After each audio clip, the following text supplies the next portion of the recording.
Password is honestly one of the simplest things you can do to protect your computer, yet a lot of people skip it entirely. If that sounds familiar, this video will show you exactly how to get that sorted before it becomes an issue. The first thing you'll want to do is open up Settings. Simply press Windows+I on your keyboard and Settings will open up right away. You can also click the Start menu at the bottom center of your screen and select the Settings icon from there. Once you're inside Settings, look for Accounts in the left-hand navigation panel and click on it.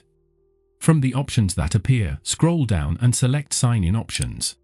You will see a few different sign-in options available, including a PIN, fingerprint recognition, and Windows Hello facial recognition. But for the purpose of this video, go ahead and click on the Password section. If no password has been set on this account yet, you'll see an Add button right below it. Go ahead and click that.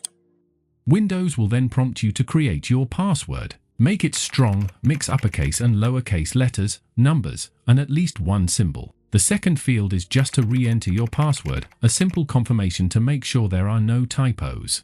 There is also an optional password hint field, useful if you ever forget. Just do not make it too obvious for others to guess. Once everything looks good, click Next, and then Finish. From this point forward, every time your PC starts up or wakes from sleep, Windows will require that password before granting access.